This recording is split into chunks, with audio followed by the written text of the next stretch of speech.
बांदा जिले के टिकरी गांव के किसान अरुण कुमार ने पारंपरिक खेती के साथ लाल चंदन की खेती की नई पहल की है। वह मूंग, चना और अन्य फसलों के साथ साथ लाल चंदन भी उगा रहे हैं। 3 साल पहले उन्होंने 1 बीघा ज़मीन में कानपुर से मंगवाए गए 50 लाल चंदन के पौधे लगाए थे।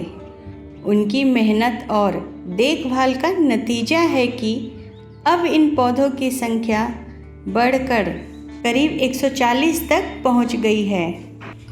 तो दोस्तों, आज मैं टिकरी गांव में हूँ, जहाँ पर मेरे साथ में एक किसान भी हैं। उन्होंने नई तकनीकी से खेती करना सीखा और खेती भी उन्होंने इस तरह से किया है कि अब अपने बांदा जिले में कहीं पर नाम तो सुनते हैं चंदन, लेकिन चंदन की खेती करने वाले किसान नहीं दिखते थे, जो आज हमारे पास टिकरी गांव के किसान हैं। इनसे जानते हैं कि उन्होंने किस तरह से चंदन की खेती करने की शुरुआत की है, कैसा अभी तक उनका सफर रहा। जी भैया, कितने में चंदन लगाए हैं?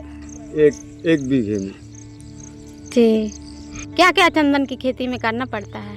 चंदन की खेती में इसको पहले इंजीनियर बुला के इसकी मिट्टी को परीक्षण कराते हैं। वो परीक्षण करके वो बताते हैं कि कौन से वैरायटी लगेगा।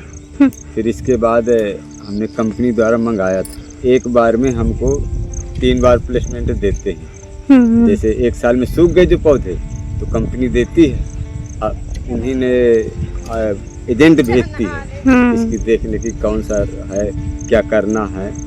आपके एरिया में और भी चंदन के पेड़ लगाए हैं कि आप ही लगाए हैं? हमारे एरिया में अभी कहीं नहीं लगा है, केवल हम ही लगाए हैं। कौन सा लाल चंदन? हाँ, ये लाल चंदन है।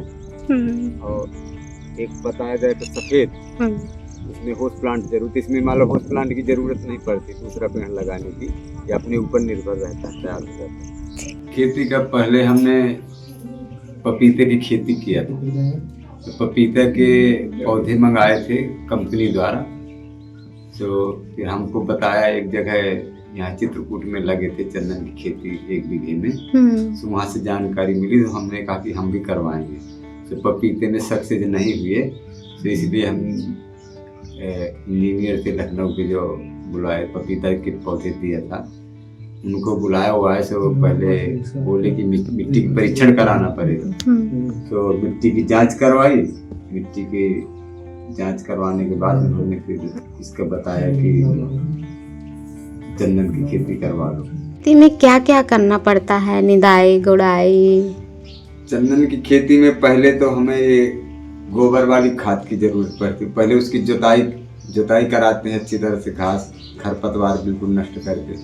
फिर उसमें गोबर वाली खाद डलवाते हैं। गोबर वाली खाद को गड्ढे में खुदा के डरा के मन लगाई में पड़ी है। बाद में भी उसके घेर घास की सफाई करके और गोबर की खाद डालते हैं जी।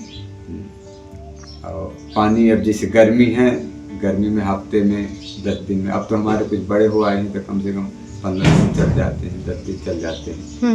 नहीं तो 5 दिन में, हफ्ते के अंदर पानी इनको देना पड़ता है।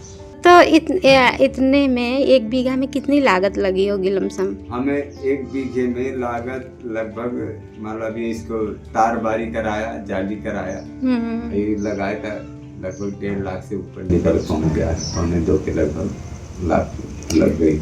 गिरवाया 3 बीघा, पौधे लगे 1 बीघा। अभी भी मन बनाए हैं कि 1-2 साल के अंदर 1 बीघे में और अभी लगवाना है चंदन की खेती। इसी के वो अभी बढ़ाना है। एक पौधा इसको हमको वहाँ से मंगाने में इसका पड़ा था 4 से 30 रुपए का, लेकिन मजदूर लगा, मजदूर ट्रैक्टर से इसे गोबर की खाद भी ले गए, सब पूरा हमको 5 से पड़ गया। तो कितने पेड़ लगाए थे?